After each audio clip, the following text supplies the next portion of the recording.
Uulitin ko lang yung comment sa video ko Bakit daw kailangan ng emergency funds?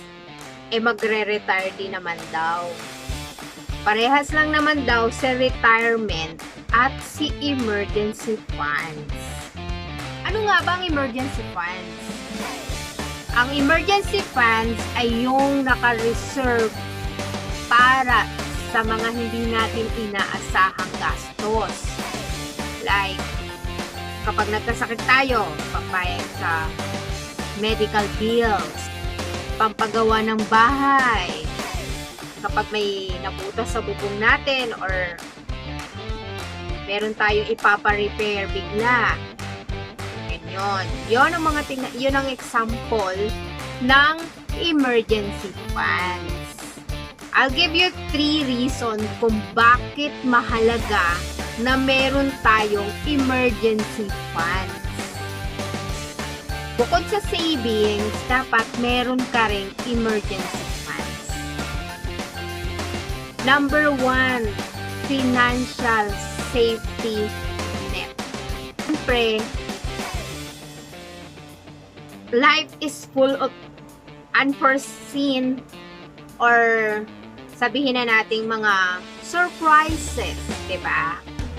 Maaari tayong mawala ng trabaho, magkaroon tayo ng medical emergencies, or yun nga, bigla ang pagpapagawa ng bahay or pagpapaayos.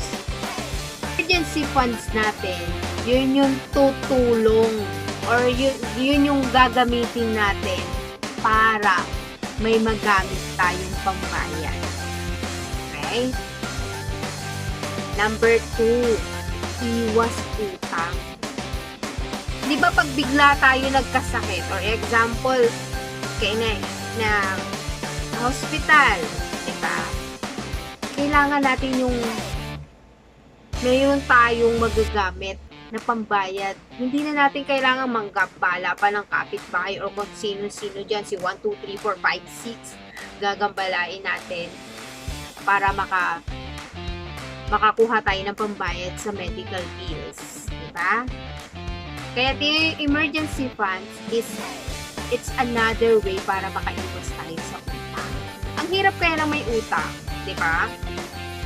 Hindi nyo ata na-experience na magkaroon kayo ng utang tas ang hirap magbayad ng due dates. Diba? Pag nandiyan yung due dates tapos ang sahod mo parang hindi enough sa pang-araw-araw mong gastusin tapos may babayaran ka pang utang. Mas mahirap yun. Tapos malaki pa yung interest charge. Kung kinukompute nyo yung interest charge. Kasi ako kinukompute ko. Okay, so pangatlong reason kung bakit kailangan natin ng emergency funds. Peace of mind. Okay. Kapag meron kang nakareserba or nakatago na pera pang emergency or yun nga, emergency funds, syempre, may pondo ka na magagamit in case something's happen, diba? Makakapag-focus ka sa mga bagay na gusto mong gawin or makakapag-focus ka sa goals mo para ito yung emergency funds is sagot sa mga what if natin. What if mawalan ng trabaho, what if maaksidente, yun. So, kapag may emergency funds ka, diba, nakakawala ng stress. So, syempre, pag wala kang stress, pretty, diba? So, maaga pa, habang may work ka, let's build an emergency funds. Hindi mo naman kailangan magsimula sa malaki agad. Kasi ang emergency funds kasi at least 6 months to 1 year.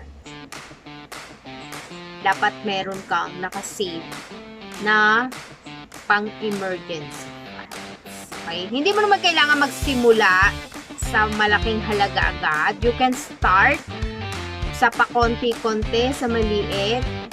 Mas okay lang na magsimula ka ng maliit. Ang importante, na simulan mo siya ngayon. bukas, hindi sa isang araw, kundi ngayon. So, gusto mo bang matuto pa about emergency funds? At kung gusto mong malaman kung paano ka makakapagsimula na mag-build ng emergency funds, you can directly message me. Remember, hindi pa huli ang lahat to have an emergency fund and build a better future.